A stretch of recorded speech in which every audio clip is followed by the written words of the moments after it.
So recently, nerds and fantasy fans around the world rejoiced when it was announced that in late 2024, a Lord of the Rings anime-style movie was going to be released. But you see, then I remembered something I haven't thought about since I was just a wee lad in the mid-90s. Warner Brothers have already made a Lord of the Rings anime. Okay, technically it's not an anime, but in the early 1980s, a Lord of the Rings full-featured animated film was released, and it was freaking amazing. Grubs, chubs, brace girdles, good bodies, bulges, horn blowers, and proud foots. Proud feet. Hello everyone, I'm Finn. Welcome back to Finn Films. Join me today as we are discussing the long-forgotten 1980 Lord of the Rings animated movie.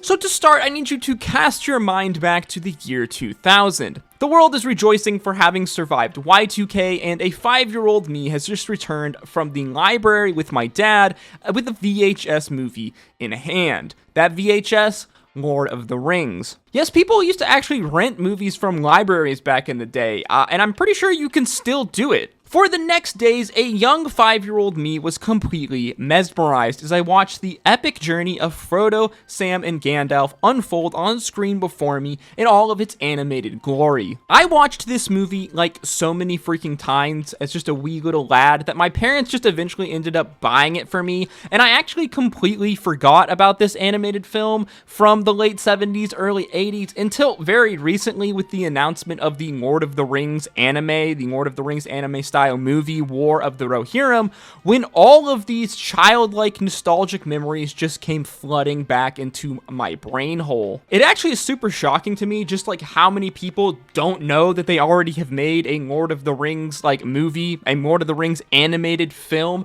Obviously, Peter Jackson's like amazing live action movies from the early 2000s completely overshadowed this movie, but it still is crazy to me that like so many people just have never seen this movie, or they've just didn't even know it existed. With the announcement of the Lord of the Rings anime film, Lord of the Rohirrim, though, I decided to go down a little nostalgic rabbit hole and watch this bizarre ancient animated movie once again.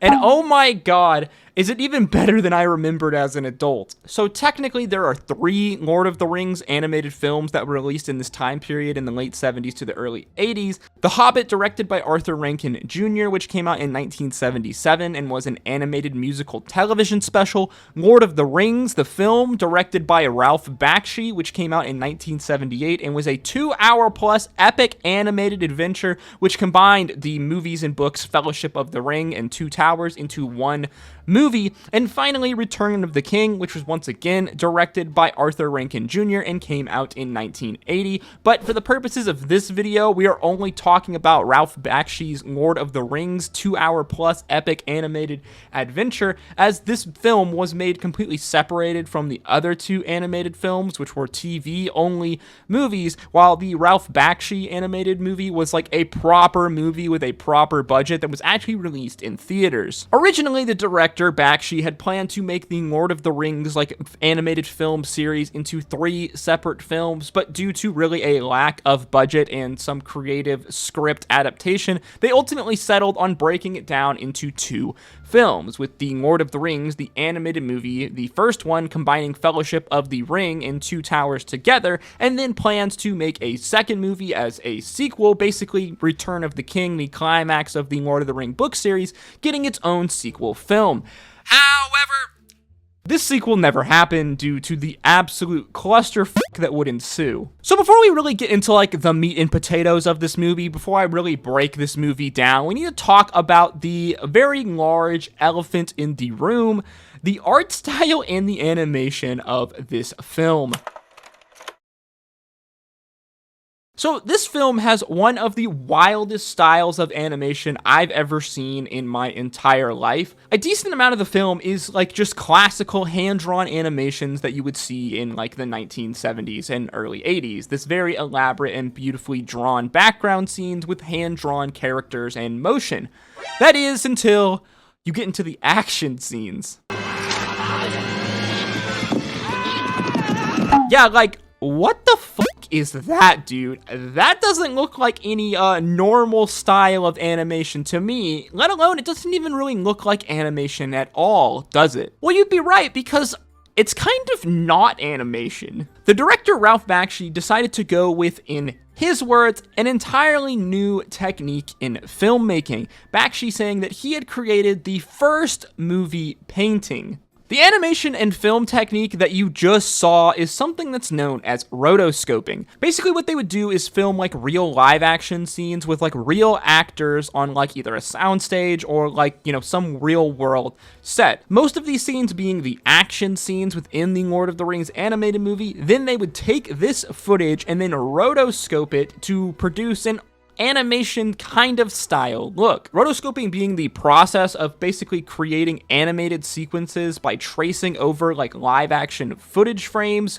basically going frame by frame. The main benefit of this technique is that it allows, you know, the filmmakers to create a kind of like almost animation style look that allows characters to have this perception of being animated, but be much more lifelike in how they move. Which does make sense because literally it is just real people. It is a live action scene that has been kind of painted on to make it look like it is an animation. Here, let me give you an idea of what I'm talking about. This is an action scene that takes place kind of earlier on in the movie and is done in the kind of more traditional hand-drawn animation style. I mean, look at it, you can tell that it is hand-drawn, you can tell that it is animated, you can tell that it was done this way really because of the low amount of frames of the movement, how slow the characters move. Remember, because they literally had to draw each movement by hand, so this was only like, what, like maybe 20 frames per second, 30 frames per second, something like that, if that. And here in contrast is an action scene from the exact same movie done using this rotoscoping technique.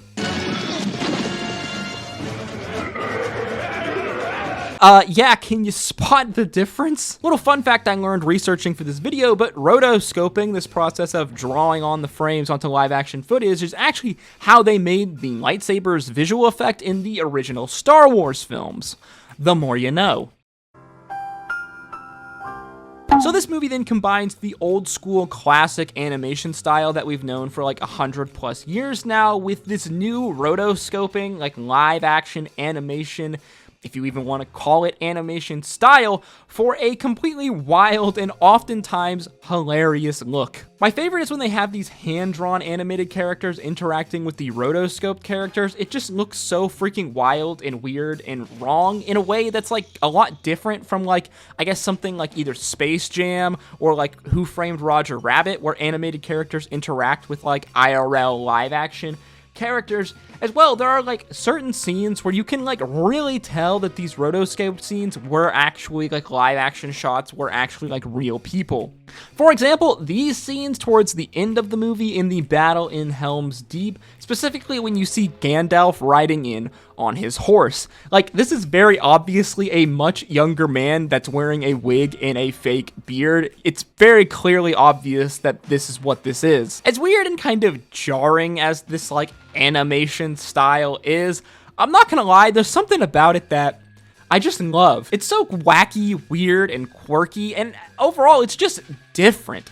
But in a weird way, it was like pretty revolutionary. Like, imagine watching this in 1978 and seeing this for the first time, seeing this strange new like animation style movie. Like, they move like live actions, and I bet people were so confused as to what was going on here, but of course that's because this actually was live action characters moving all along. Obviously, in like the modern day and age now in 2024, with how far CGI and animation styles has become, the crazy shit that we see in Japanese anime, we really kind of take it for granted that animation did used to be like anywhere from like 10 to 20, 30 frames a second, with a guy literally sitting at a desk hand drawing each movement like frame by frame. So imagine seeing something like this in 1978. It was probably super jarring, and even today it is extremely jarring. The film used this rotoscoping technique combined with another technique called solarization to get this effect.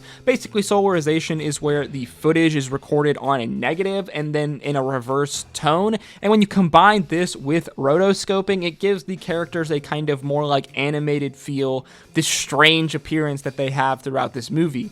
At the time, though, in 1978 and in the early 80s, this was a real kind of stroke of like innovation in the animated world, and it allowed for much more like believable movement and a more kind of compelling action scene as opposed to like the traditional style of animation, because characters could move in real time. Because again, these are live action actors acting this out in real time. For the most part, I think the animation style of this movie does still hold up today, especially the kind of classic hand-drawn animation styles. I really enjoy the art style of this movie. I think it's fun. I think a lot of the characters' faces are super expressive, if not hilariously so. Like, for example, many of Sam's scenes where he makes just some absolutely ridiculous faces. As well, I did really enjoy the classic kind of painted background art that is used throughout many of the scenes. It really just gives me these vibes of these old school kind of Disney movies, these classic animated movies. As far as like the strange rotoscoping live action animation scene technique that they use in this movie,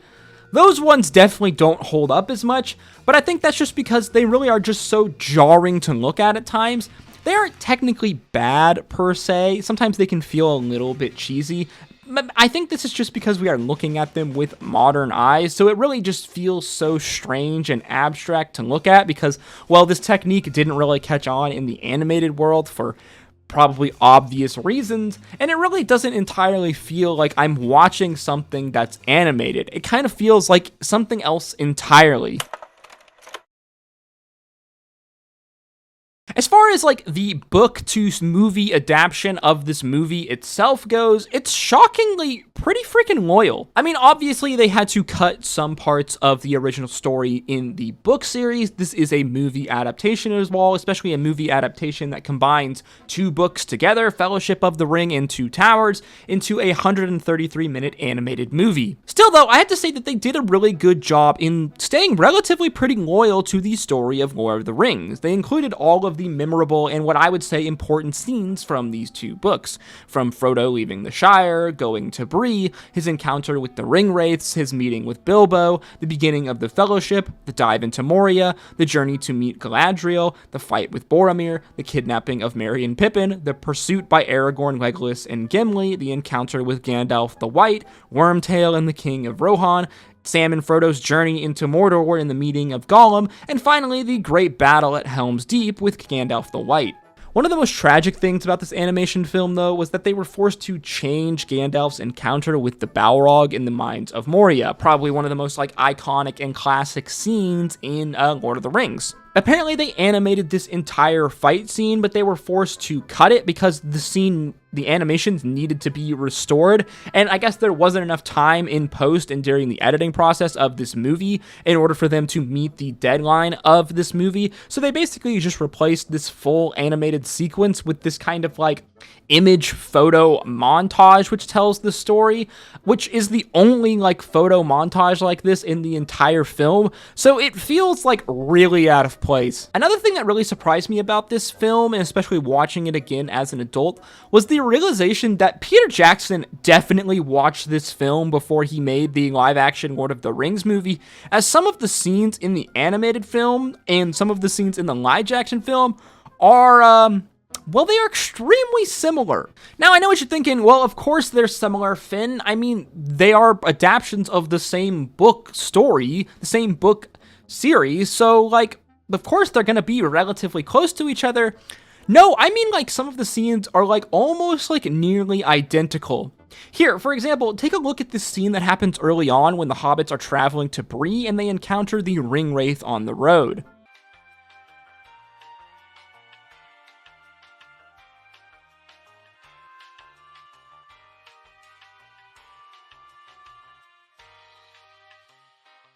There's a lot of other scenes as well that do feel super similar to scenes that we saw play out in the live action. For example, the Ringwraith attempted attack on the hobbits in Bree, as well as the scene where the Fellowship enter into the Mines of Moria, that are just two off the top of my head that I think are really good examples of this.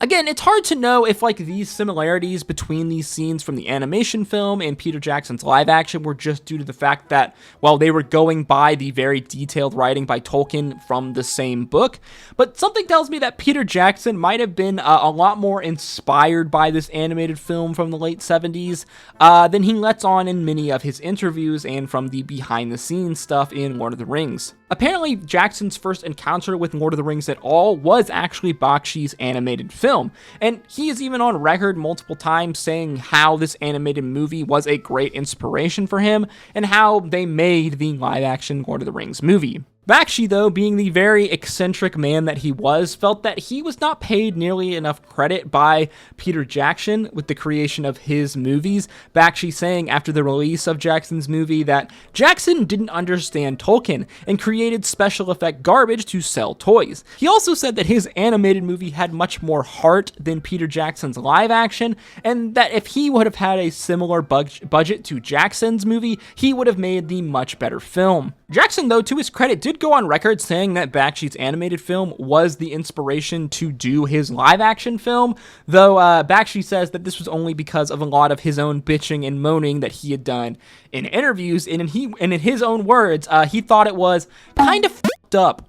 I told you, Bakshi is a very eccentric, interesting man who definitely felt a bit salty that Peter Jackson's films were received received a lot better than his animated films, though in 2015 he did apologize for his earlier harsh remarks, so we gotta give him a little bit of credit there. I think my favorite part of this animated film might be the Sam, Frodo, and Gollum scenes, which take place towards the kind of end of the movie. I think that Frodo and Gollum as characters are like the two most spot-on characters to me as far as their portrayal in the books. Specifically, the voice actor who plays Frodo is really so similar to Elijah Wood, it's actually kind of crazy. I think his performance was definitely the best of all of the characters throughout the entire animated movie, and he is arguably the main character of the Lord of the Rings story, so it probably was the most important thing to really nail his character, to get his character the most spot on.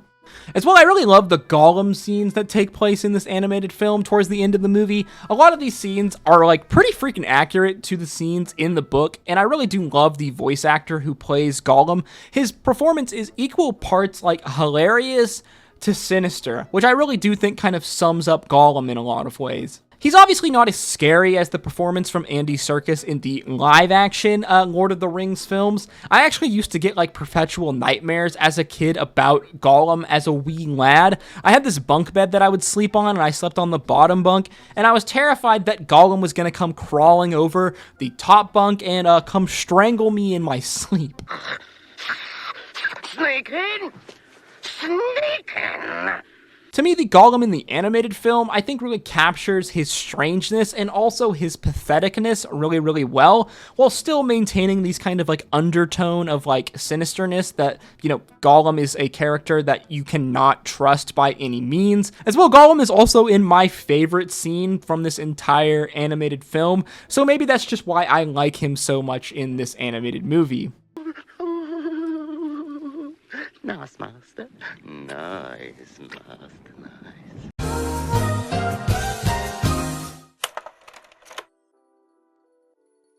Upon its release in 1981, the Lord of the Rings animated film was a financial success. The movie reportedly had a budget of around $4 million and then brought in upwards of $30 million at the box office. So I definitely call that a success, especially for a 1980s animated film. The movie would also go on to win and be nominated for a number of awards, though the fan base did not take to it as kindly as some of the critics did.